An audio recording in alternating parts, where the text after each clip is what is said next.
Good morning everybody. आज हम लोग डिस्कस करेंगे परमुटेशन एंड कॉम्बिनेशन। सो इसमें हम पहले एक रियल एग्जांपल देखते हैं। सपोज हमारे पास 3 साइकिल है, C1, C2 एंड C3, और हमें जाना है टू डेस्टिनेशन D1 या D2। कहीं भी हम जा सकते हैं। 2 डेस्टिनेशन है और 3 साइकिल है।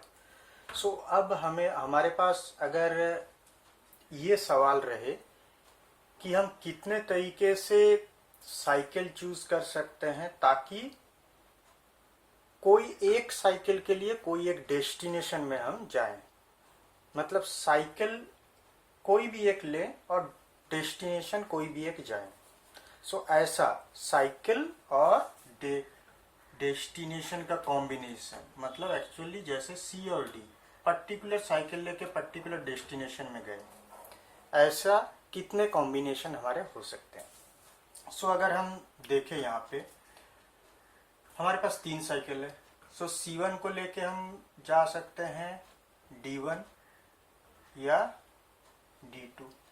C2 के साथ भी वही सेम है, या इसको लेके हम D1 या D2 जा सकते हैं। C3 को भी लेके हम डेस्टिनेशन 1 या डेस्टिनेशन 2 जा सकते हैं। सो बेसिकली हमारे पास क्या है, 3 साइकिल है, और फॉर ईच ऑफ दिस, हर एक साइकिल के लिए हम 2 डेस्टिनेशन मेरे पास ओपन है।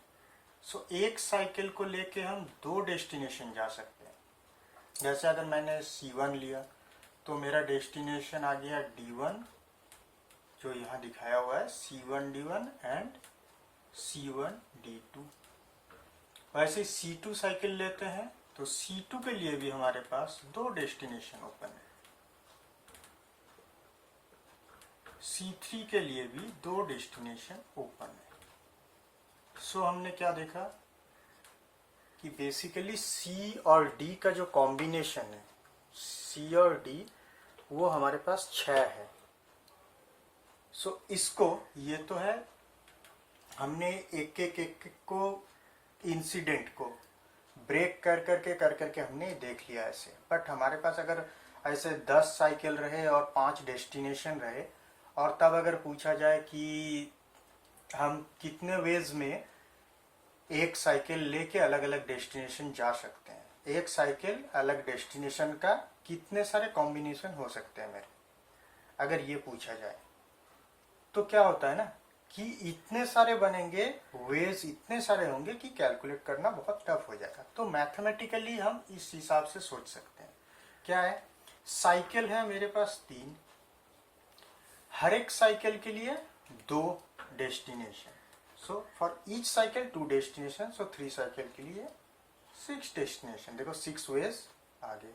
सो वैसे 5 साइकिल अगर रही तो 5 वेज में हम साइकिल को चूज कर सकते हैं कोई भी एक, और हर एक साइकिल के लिए मेरे पास कितने डेस्टिनेशन है, सपोज 4 डेस्टिनेशन है। सो एक साइकिल को लेके मैं चारों में से, फॉर ए पर्टिकुलर साइकिल, हम चारों में से कोई भी एक डेस्टिनेशन चूज कर सकता हूँ। सो 5 के लिए 5 × 4 = 20। सो ये है कि एक बेसिक जो कॉन्सेप्ट जिसके ऊपर होल परमुटेशन एंड कॉम्बिनेशन ये सेट हुआ है। ठीक है। सो ये किस लिए परमुटेशन एंड कॉम्बिनेशन का कॉन्सेप्ट आया, क्योंकि ये जो नंबर ऑफ वेज है, कितने सारे वेज में हम एक पर्टिकुलर चीज या एक पर्टिकुलर ऑब्जेक्ट के साथ दूसरा पर्टिकुलर ऑब्जेक्ट चूज कर सकते हैं, ये सब का इम्पोर्टेंस हायर स्टडीज में बहुत ज़्यादा है। उसके बाद प्रोबेबिलिटी जब हम लोग सीखेंगे तब ये परमुटेशन कॉम्बिनेशन, वहाँ पे बेस कॉन्सेप्ट यूज़ होगा। ये कॉन्सेप्ट बहुत ज़्यादा ज़रूरी होता है वहाँ पे।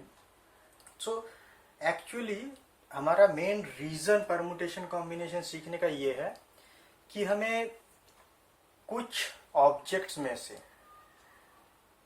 कितने सारे वेज में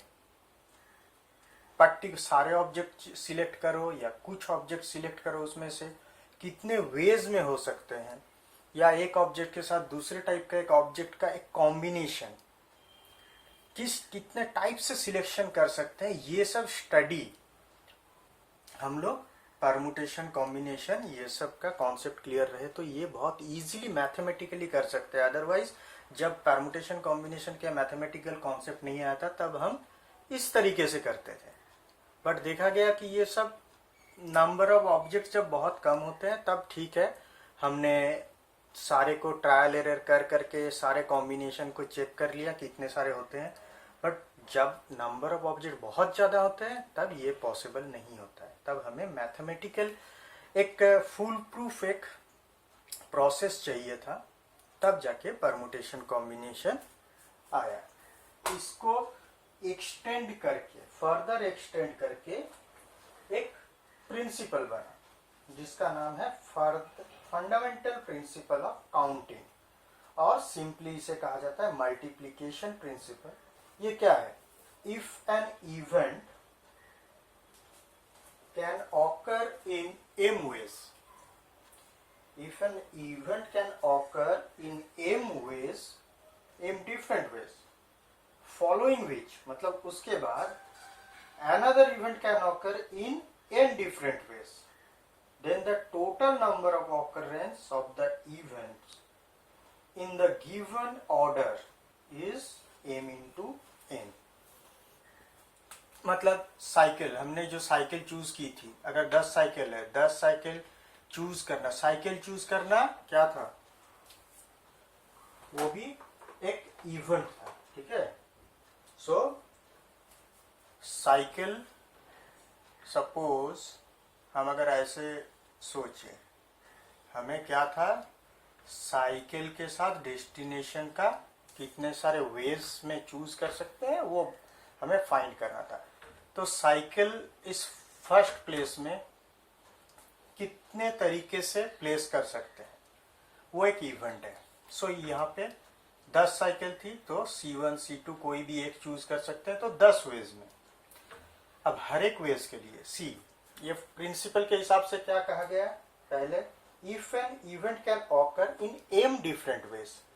सो यहाँ पे साइकिल चूज करना एक इवेंट था, ठीक है। साइकिल जो हमने चूज की वो इवेंट 10 वेज में हम चूज कर सकते हैं। सो event can occur in m different veg. अगर हमारे पास m साइकिल होती तो m डिफरेंट वेज में हम चूज कर सकते हैं। अब फॉलोइंग विच मतलब ये चूज करने के बाद कोई भी एक साइकिल हमने अगर चूज कर ली, मतलब ये इवेंट कंप्लीट हो गया, उसके बाद another event can occur. Another event मतलब डेस्टिनेशन चूज करेंगे। वो कितने? सपोज मेरे पास 4 डेस्टिनेशन है तो कोई भी एक डेस्टिनेशन यहाँ पुट कर सकते हैं। अगर n डेस्टिनेशन है तो कोई भी n।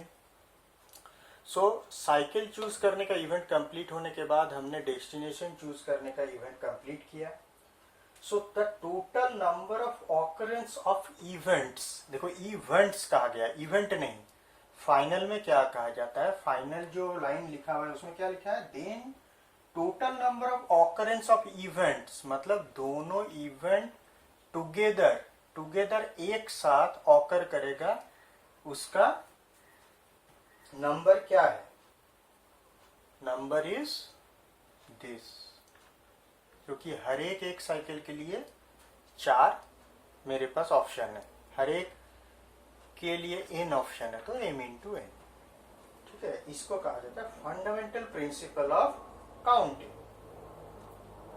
सो इसको हम एक्सटेंड करके mn है, तो अगर m डिफरेंट वेज में हमने चूज किया, कोई इवेंट ऑकर किया, फिर ये इवेंट कंप्लीट होने के बाद दूसरा एक इवेंट कंप्लीट किया n डिफरेंट वेज में, सपोज फिर और एक इवेंट आया जो कि p वेज में वो ऑकर कर सकता है। उसके बाद सपोज और एक इवेंट है जो कि ये सब इवेंट कंप्लीट होने के बाद q वेज में ऑकर कर सकता है। तो ये चारों एक साथ ऑकर करने का वेज, चारों एक साथ इतने m into n into p into q ways में ऑकर करेंगे, ठीक है। इतने सारे पॉसिबल वेज हैं। सो यहाँ पे 2 के लिए ये फॉर्मूला, ये प्रिंसिपल कहा गया है, बट ये 2 के लिए भी कितने भी इवेंट एक साथ आए तो सबके लिए हम सेम इस प्रिंसिपल को एक्सटेंड करके ऐसे बना सकते हैं। ये हो गया जो कि हमने पिछले एग्जाम्पल में जो हमने डिस्कस किया था साइकिल और डेस्टिनेशन का, सेम उसी कॉन्सेप्ट के ऊपर बेस करके हमारा ये प्रिंसिपल। सो अब इस प्रिंसिपल के ऊपर बेस करके हम लोग परमुटेशन कॉम्बिनेशन आगे सीखेंगे। जैसे फॉर एग्जाम्पल अगर हमें कहा गया कि एक वर्ड दिया गया, सपोज एक वर्ड का मीनिंग हो कोई जरूरी नहीं है, सपोज DEAF, डेफ, इसका मीनिंग है, दैट्स ओके। बट अगर हमें कहा गया find the number of 4 letter words with or without meaning which can be formed out of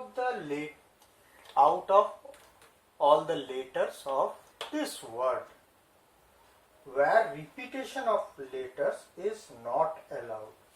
repeat नहीं कर सकते तो हम क्या कर सकते हैं, देखो 4 लेटर यूज करके हमको कितने तरीके के 4 लेटर वर्ड हो सकते हैं सबको हमें ढूंढना है।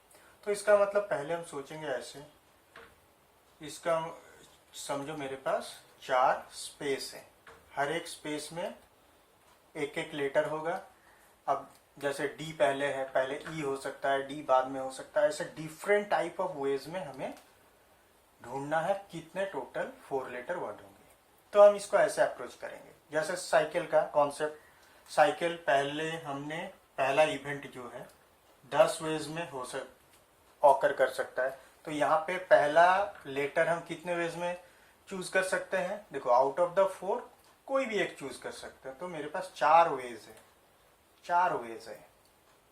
अब पहला बॉक्स में, मतलब पहला पोजीशन में हमने लेटर को प्लेस कर दिया, मतलब पहला बॉक्स फिल करने का, suppose that is an event, वो खत्म हो गया। अब दूसरा इवेंट है, नेक्स्ट बॉक्स में हमें लेटर फिल करना है। रिपीटेशन नॉट अलाउड, मतलब हम अब पहला लेटर कोई भी एक जो सिलेक्ट किया उसको हम नहीं लेंगे। तो बचे हैं मेरे पास 3 लेटर।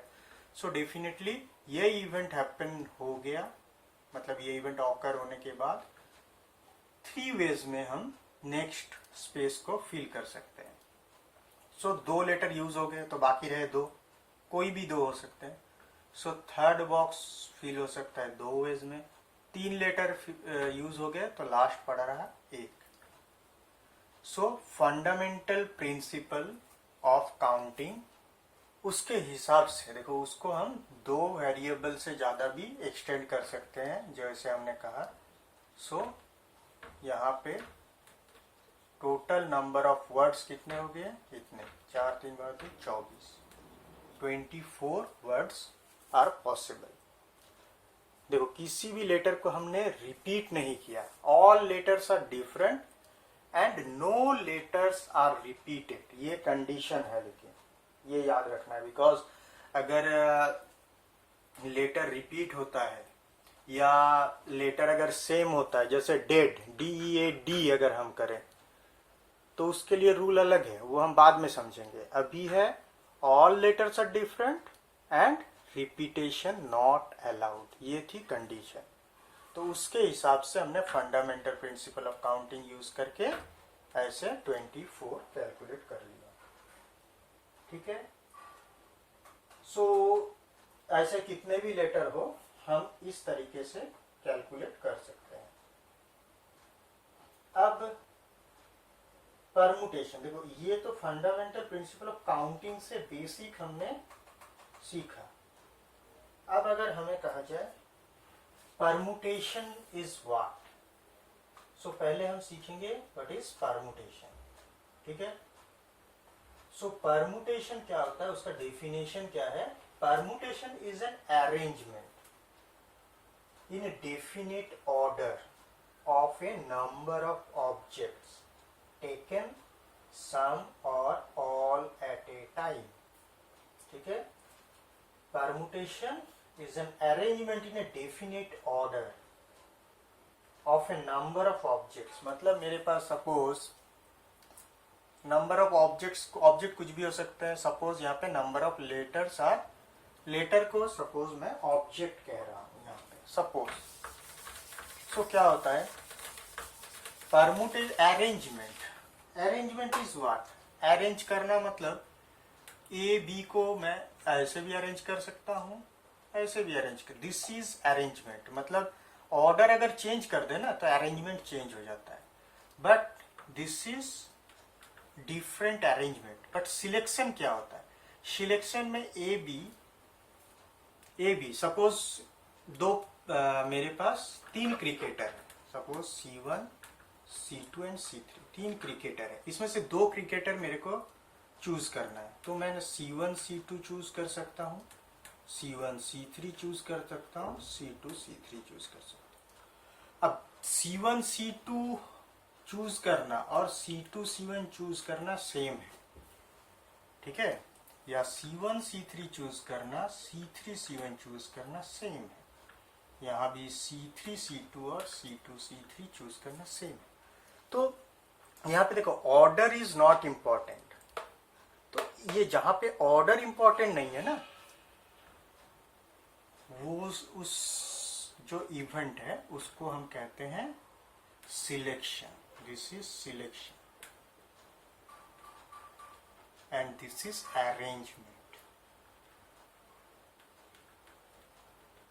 This is arrangement. ये जो पर्टिकुलर एक एक इवेंट है, एक एक ऑकरेंस हम कहेंगे बेटर, एक एक ऑकरेंस, ये दोनों इवेंट का एक साथ ऑकर होना, ये एक एक ऑकरेंस है। इस हर एक ऑकरेंस को कहा जाता है अरेंजमेंट और इसको हर एक ऑकरेंस को कहा जाता है सिलेक्शन। ठीक है, सो अरेंजमेंट से आता है कॉन्सेप्ट परमुटेशन का और सिलेक्शन से आएगा कॉम्बिनेशन का, जो हम बाद में देखेंगे। सो यहाँ पे परमुटेशन का डेफिनेशन में इसीलिए कहा गया है the permutation is an arrangement in a definite order. हम लोग ये अरेंज करेंगे एक पर्टिकुलर ऑर्डर में। परमुटेशन में order is important. A B and B A are always different, ठीक है, so order is important. Permutation is arrangement in a definite order of a number of objects taken some or all. So अब हम यहाँ देख रहे हैं, कि n object अगर हमारे पास रहे, हम इसको जनरलाइज्ड कर रहे हैं। अब हमने जो सीखा है, अगर हमारे पास n ऑब्जेक्ट्स रहे तो उसमें से r ऑब्जेक्ट को एट ए टाइम हम अगर लें,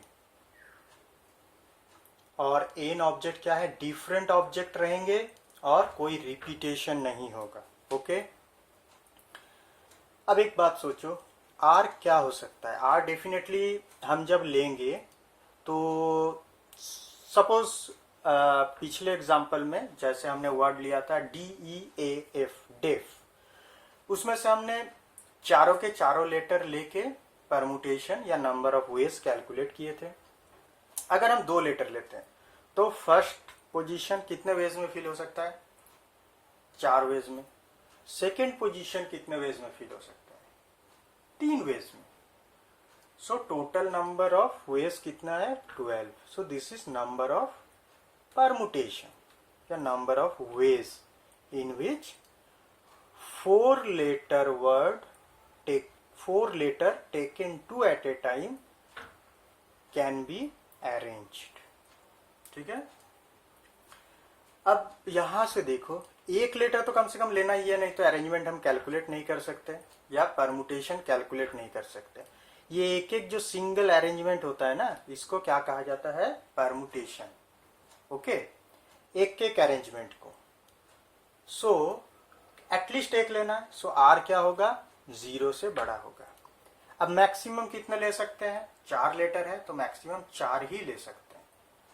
सो हम मैक्सिमम आर को मैक्सिमम एन से इक्वल कर सकते हैं, मतलब मैक्सिमम एन ऑब्जेक्ट हम ले सकते हैं, उससे ज्यादा हम नहीं ले सकते। ओके, सो ये क्या बना कि permutation of n different object taken r at a time where r is this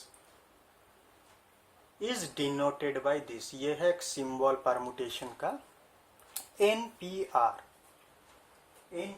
So n different object से r different object at a time हम लेंगे और परमुटेशन कैलकुलेट करेंगे, जो रिजल्ट आएगा that is denoted by this. So अब देखते हैं फर्स्ट, सपोज r पोजीशन है, r लेटर ले रहे हैं या r ऑब्जेक्ट ले रहे हैं, तो r ऑब्जेक्ट के लिए r प्लेस हमने डिफाइन किया. पहला प्लेस, फर्स्ट प्लेस कितने वेज में फिल कर सकते हैं? n वेज में. सेकेंड प्लेस कितने वेज में फिल कर सकते हैं? जब एक ऑब्जेक्ट यहाँ यूज हो चुका है या एक लेटर यूज हो चुका है, रिपीटेशन नॉट अलाउड, तो उस ऑब्जेक्ट को हम यूज नहीं कर सकते. तो बचे हुए n-1 ऑब्जेक्ट है मेरे पास, उसी में से ही हमें यूज करना है. सो सेकेंड प्लेस को हम n-1 वेज में फिल कर सकते हैं.